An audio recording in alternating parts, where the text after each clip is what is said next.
Welcome to the Law School Toolbox podcast. Today we are sharing our top 10 things to consider when preparing for your first set of law school final exams. Your Law School Toolbox hosts are Alison Monahan and Lee Burgess. That's me. We're here to demystify the law school and early legal career experience so you'll be the best law student and lawyer you can be. We're the co-creators of the Law School Toolbox, the Bar Exam Toolbox, and the career-related website Career Dicta. Alison also runs the Girls Guide to Law School. If you enjoy the show, please leave a review on your favorite listening app. And if you have any questions, don't hesitate to reach out to us. You can reach us via the contact form on lawschooltoolbox.com, and we'd love to hear from you. And with that, let's get started.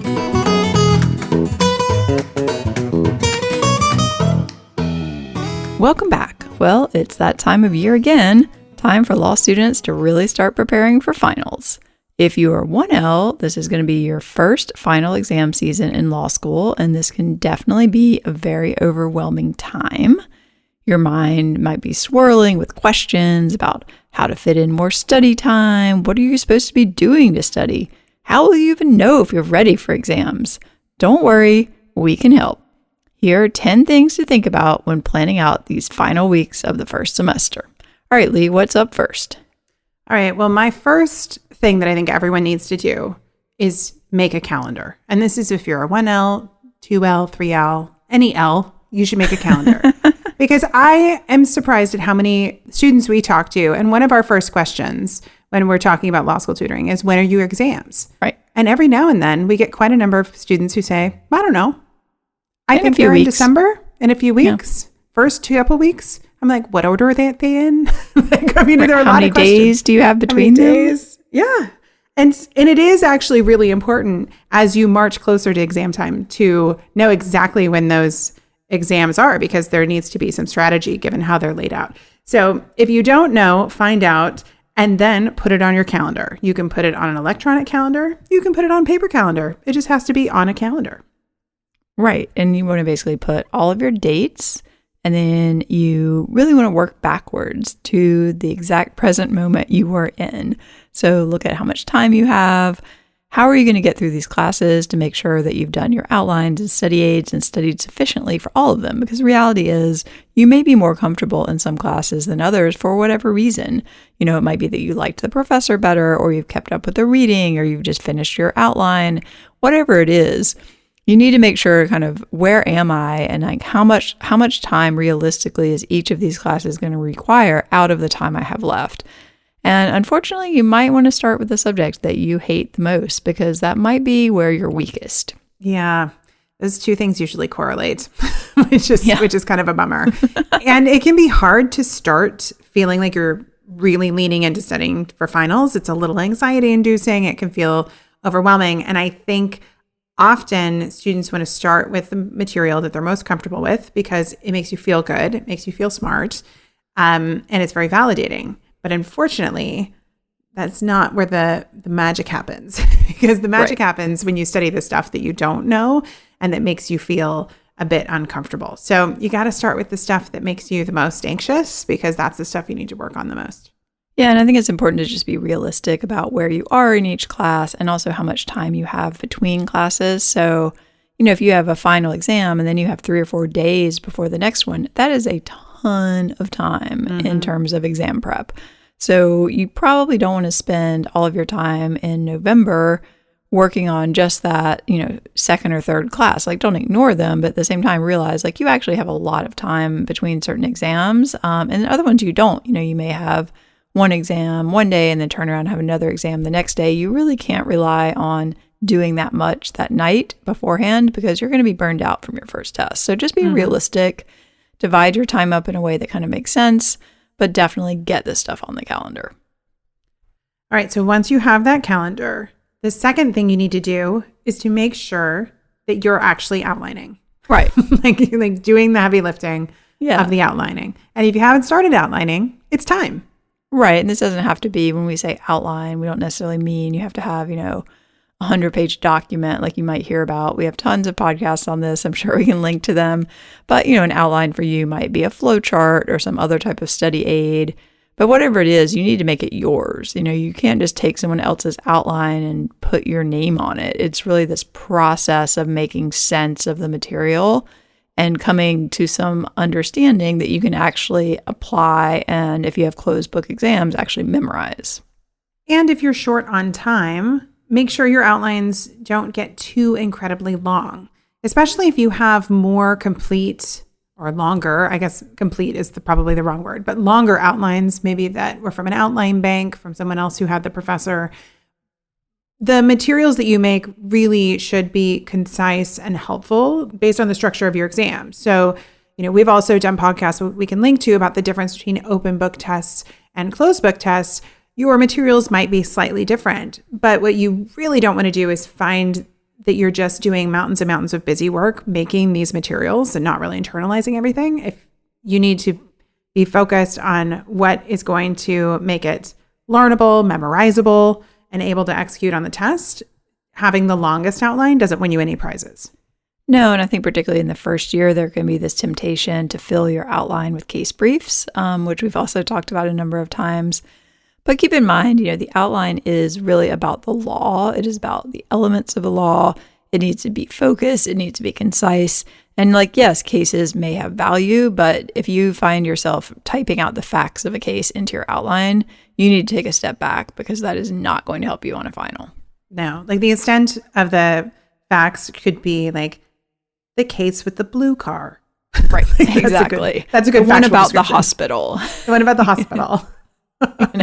That's it. Nothing else is going to be useful because you need something that potentially triggers your mind to actually talk about what happened in that case in context of something else that is different. Not and then Dr. Smith was working on the hospital and he was doing this and that and blah, but no one cares about Dr. Smith. Right. Exactly. It's very funny. I was working on putting together materials for an exam seminar that you and I are putting on in a few weeks. And I was going back through my criminal law textbook that still lives on my shelf. And I was flipping through cases, and that's how I remembered cases for these little taglines. It's been a few years since I've been in law school at this point, but I'm like, oh, that's the case where, the husband put his wife in a barrel. And I'm like, how do I even remember that? Because you're that was memorable. That one's memorable, And so these little taglines that you make can really go into your memory and be triggering for you. So don't discount them. Yeah, or your little diagram or a little picture that I would do. I'm sure if I looked at my 1L torts flashcards with my little drawing, I can even envision one right now of somebody in the hospital room. I'm sure it would take me about 2 seconds of refreshment to be oh, right, that's what that case is about. Mm-hmm. Yeah. All right, our third tip is to make sure you find a balance between studying and classwork. And within this balance, you need to find time to do deep work, which is what we really call kind of the heavy lifting and the studying. And I think this is a big challenge for almost all 1Ls is to start to make this transition. Yeah, definitely, because you've been so focused on getting your reading done and all that, and that's probably taken up most of your time. But now you really have to start to split that focus. So that might mean getting more efficient with your class prep. It might mean shorter briefs or no briefs or, book briefs instead of a written brief. Because you need to start blocking out actual time frames of generally, I would say 4 to 5 hours to start doing this deeper work of really learning the material, making sense of it, outlining, working on the application. And that sort of thing really can't happen in, 1 to 2 hour chunks typically. That's great for reviewing and maybe doing some practice. But when you're really starting to think about okay, how does this whole course fit together? That's going to take at least probably half a day to even start to get any headway on. Well, yeah. And it just takes a long time to set up their study area in the library.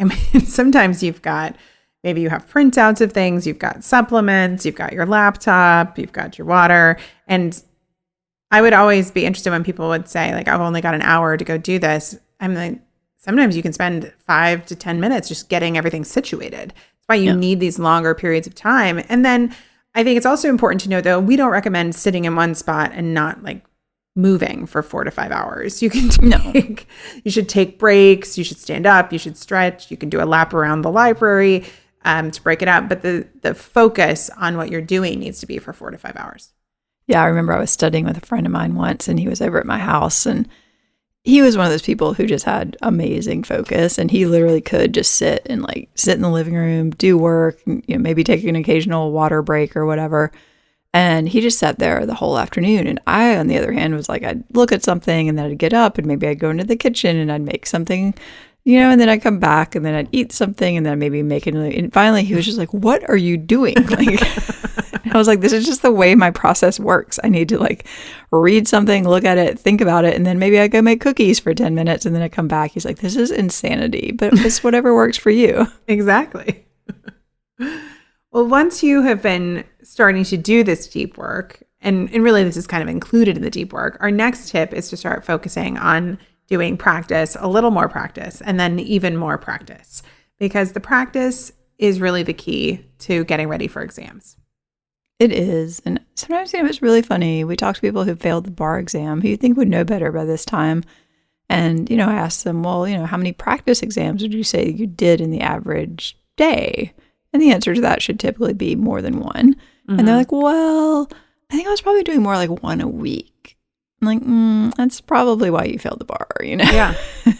It's so like true. You have to practice doing what you're going to be doing.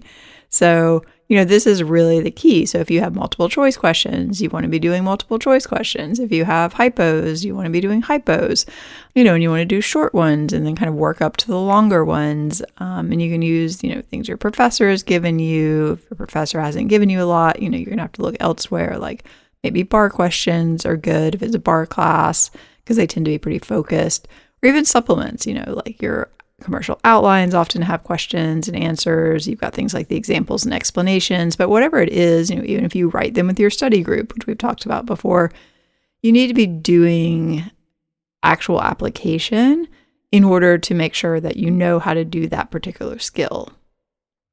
Yes. And I think there's this idea that first years can get a little bit sucked into, which is I got to save all my practice questions for my professor till the end. Right. Yeah. I remember thinking like, I can't look at them yet. It's like, no, I should probably have looked at them way sooner. Right. I think you need to at least look at them sooner. You should try and maybe, if you have a number of them, you can even study off of one, maybe save one or two as you get closer. But you really want to study off of them. It's not just for the practice of taking the exam. It's really this valuable information about how your professor is going to test this material. And if you don't appreciate what the test looks like, it's very hard to prepare for that test. Sometimes professors can even give you magical model answers or even answers that they wrote themselves. You should be studying off of those and then looking for extra questions that somewhat mimic their style. But don't save all those practice exams until the end. It's really a waste of some valuable information. Right. And I think particularly if you have a sample answer, that's super interesting to see like, well, how did they, if they've given you like the best student answer from that year, how did this person structure the law? Like, how did they, do their analysis? This is something your professor obviously found was compelling. So maybe you want to do something kind of similar. But yeah, I think this idea of like, I can't look at any of them until the last week is not the greatest idea. I mean, yeah, definitely keep a couple to surprise yourself with. But other than that, you really want to be breaking these things down. Like, how do they ask questions? Are they long? Are they short? Like, what do they look like? What do they address?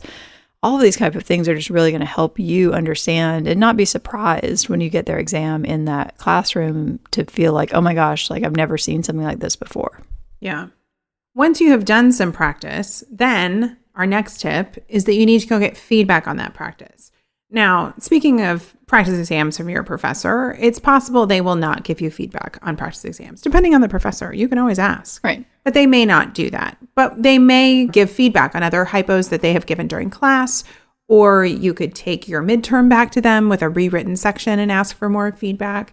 But if your professor will give you feedback on something, you should get feedback from your professor because that's really the gold standard. They're grading your test. So if you can get feedback, you should try and get it as soon as you can.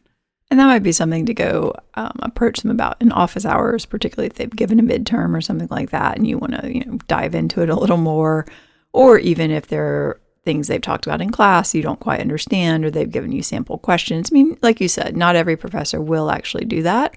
But a lot of them, if you go to office hours, are willing to at least like chit chat with you about how they might approach this. Yeah.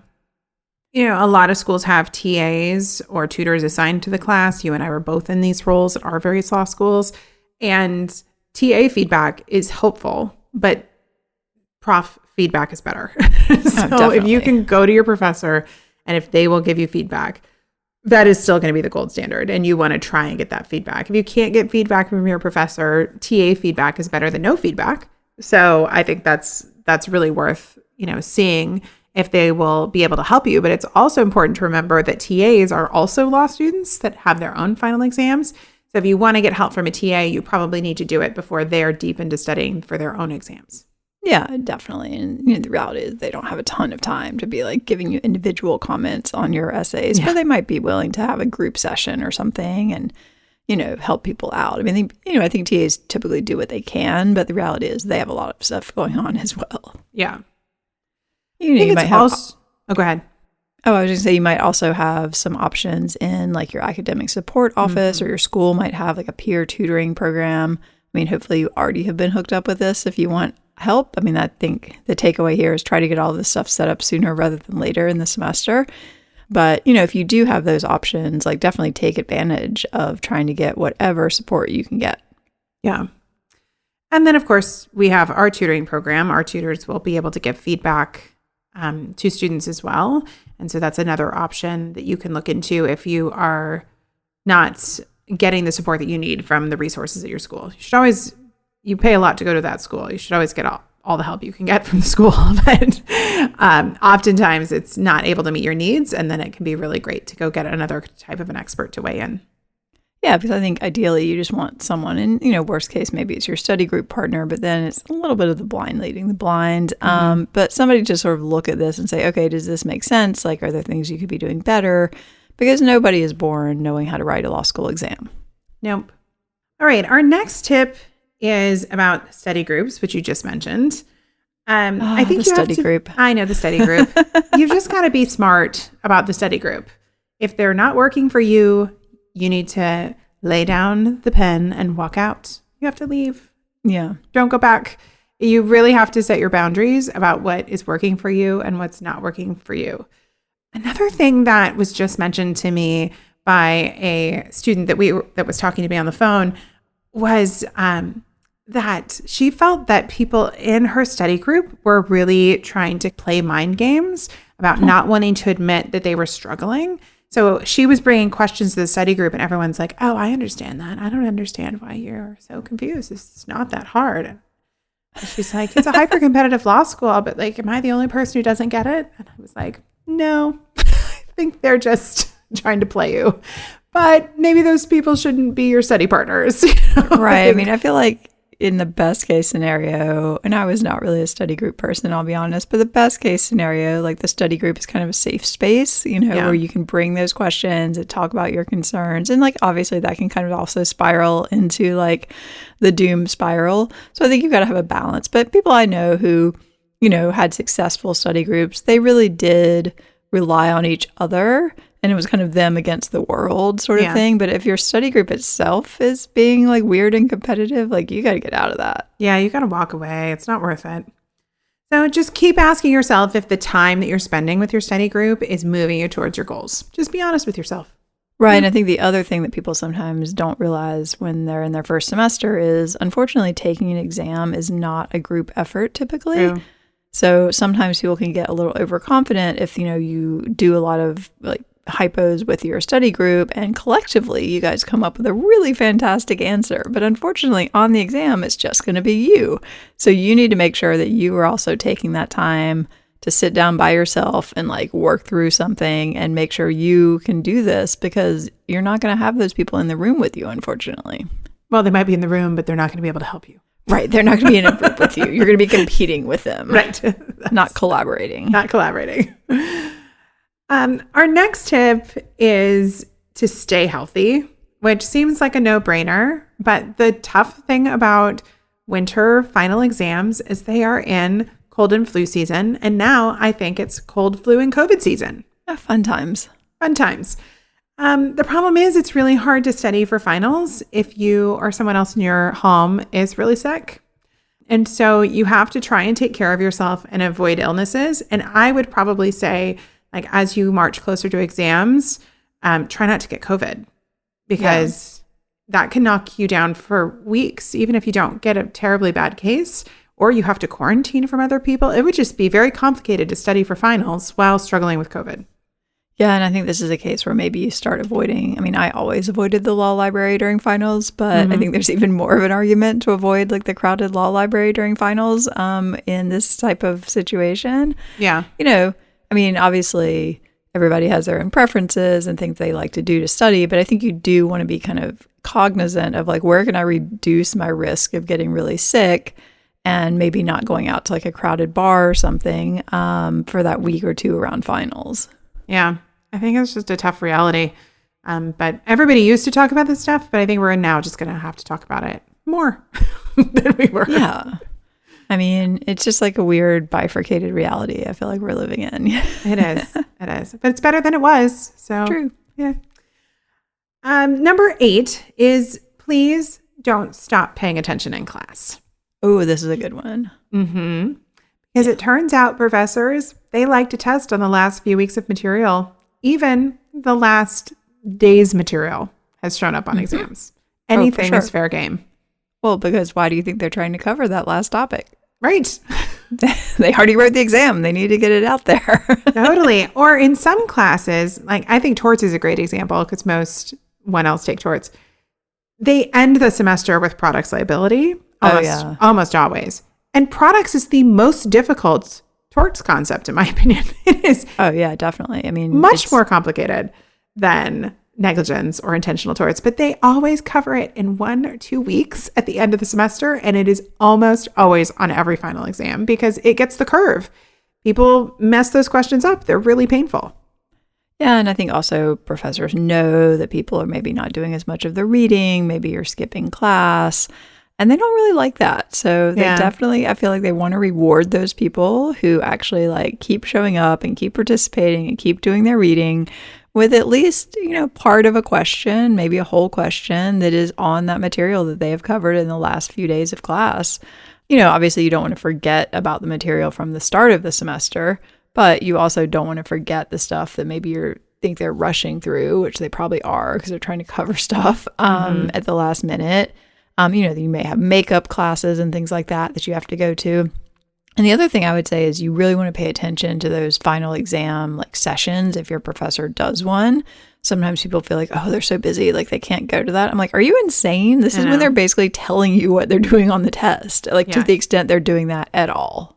Basically, if your professor is moving their mouths in a classroom setting, you must be there. I mean, even if you, for some reason, cannot do the reading for class, go to class. Take notes. It's just, I have heard students say like, well, it's not a good use of my time to go to class if I didn't do the reading. Yes, it is. Are you kidding me? It is still a great use of your time. You need to get those notes, and getting notes from somebody else. I mean, it's just not the same. And we all had to miss class for whatever reason, and the notes don't mean as much to you. They're good to have, but they don't mean as much as sitting through class and following the lecture. Right. I mean, if you haven't done the reading, it's almost more important to go to class because at least, you're learning a lot more at that point because you're starting from zero. Yeah, that's very true. I mean, it's not comfortable because you're sitting there going, oh my God, don't call me, don't call me, don't call at me. But, Exactly. We've all been there. Maybe you can Zoom or something, Yeah, you never know. All right. Number 9 is make sure you spend a little time planning and evaluating your Thanksgiving plans. So tricky. Yeah, which is very tricky. And you also might have to make some kind of last minute decisions based on how things are going. And I think this a little bit goes back to like trying to stay healthy and take care of yourself, is to evaluate, what possible travel plans mean for staying healthy, making sure you stay rested. And if you are going to travel, how can you keep up with your studies? Because you probably have final exams within the next week or so after Thanksgiving. Yeah, I feel like Thanksgiving is really when like everything kind of hits the fan because you've got oftentimes pressure from outside forces saying, well, what do you mean you can't come to Thanksgiving dinner? Like you always come. We're like, oh, are you kidding? Of course you can fly across the country. Like it's no problem. That's probably maybe not something that you necessarily want to do. But at the same time, I can see, people are like, oh, I'll be so lonely and sad if I'm just sitting in my laptop room, like working away and everybody else is having Thanksgiving. I don't know. I think this one's a hard one. I think you really just have to sit down and think through it and then be good with your choice.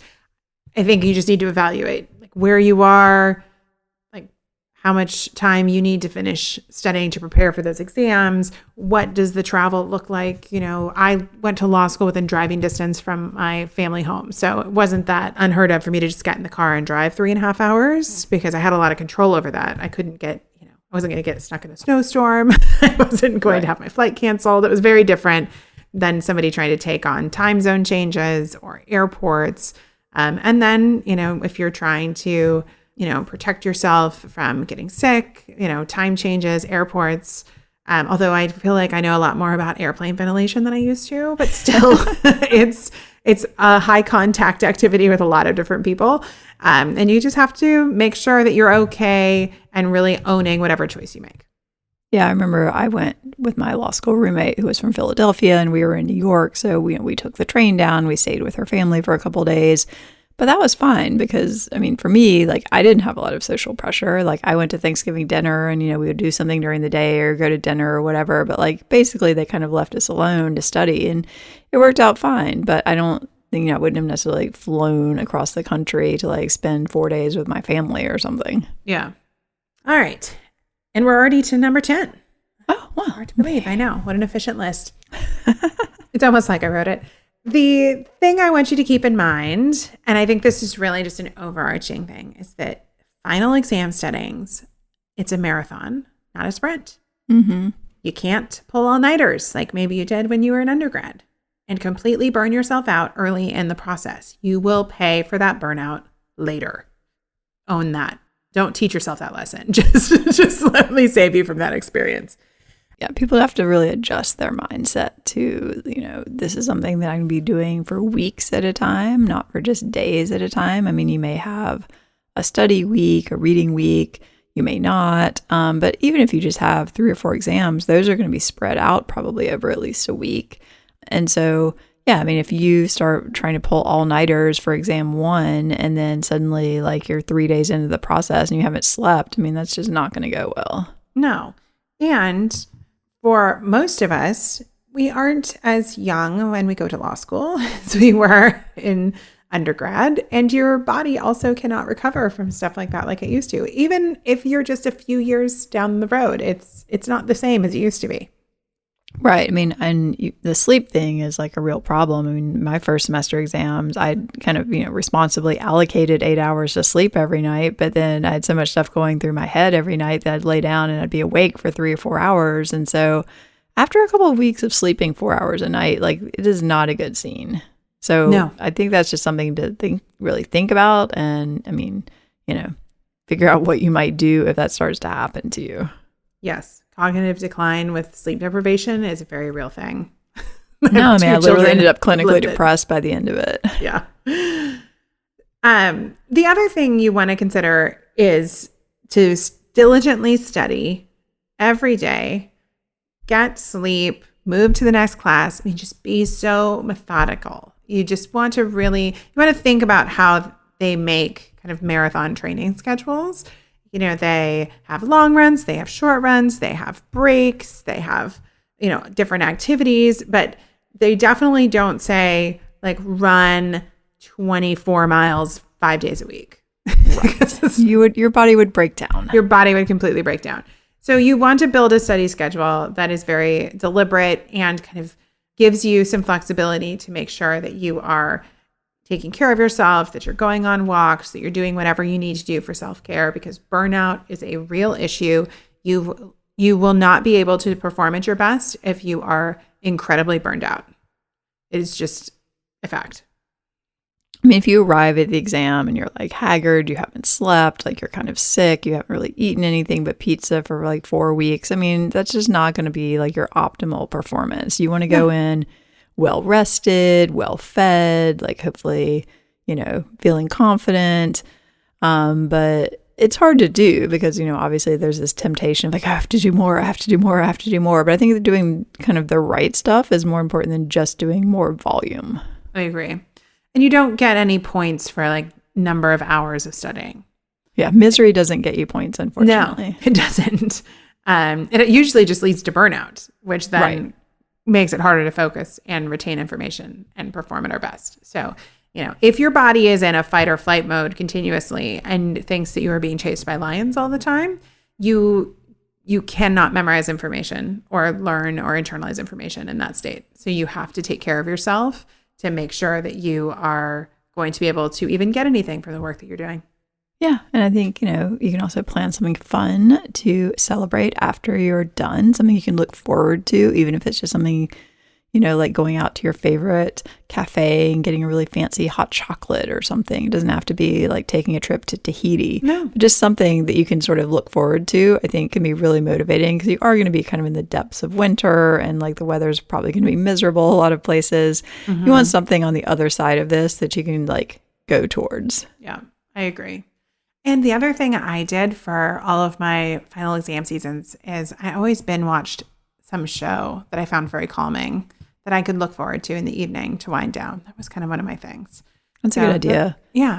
And don't make it something super stressful. Like maybe it's even something you've seen before, but just to be like, now is my time to watch, like Bridgerton again, or whatever it is that makes you, all of the Star Wars cartoons that they have made now, like, whatever it might be, but just to be like, this is my downtime and I look forward to it and to kind of bookend my day. It can be kind of a nice ritual. Yeah, my roommates and I would make ourselves custom boxes of See's candy that I would order for everyone. And so that was like our treat when we finished like a long study session. It was like, I get to have one of my like candy pieces that I picked out for myself. And we each got one and then we got like a guest box for our friends coming over so we didn't have to share. I like that. You're like, we're going to be so generous. Hands off my candy. Yeah, here you go. You can pick anyone in this box. Exactly. No, not that other box. Well, as we're running out of time, do you have any final thoughts for folks going into finals? No, I mean, I think other than like just acknowledge this is probably going to be a challenging time and you just do what you can. And I think just try to stay focused on what's actually going to move the needle. So things like doing practice, like reviewing materials you're uncertain of. If you have closed book exams, like really memorizing things. And try to block out all the noise because there's so much talk and everybody's doing this and that. And like you're on your own path. So do what you need to do. Yeah, I think that's a good point. Yeah, that's a good one. That should have been on my list. Block out the noise. Maybe that's number 10.5. Yeah. That's your bonus tip if you listen this far. That's your bonus tip. Yeah, don't become a part of the chaos, the anxiety chaos. That's another good Stay out of the law library. Yeah, to not stay in the law library. Well, with that, we're out of time. If you enjoyed this episode of the Law School Toolbox podcast, please take a second to leave a review and rating on your favorite listening app. We'd really appreciate it. And be sure to subscribe so you don't miss anything. If you have any questions or comments, please don't hesitate to reach out to myself or Alison at lee@lawschooltoolbox.com or allison@lawschooltoolbox.com, or you can always contact us via our contact form on lawschooltoolbox.com. Thanks for listening, and we'll talk soon. Good luck with your first final exams.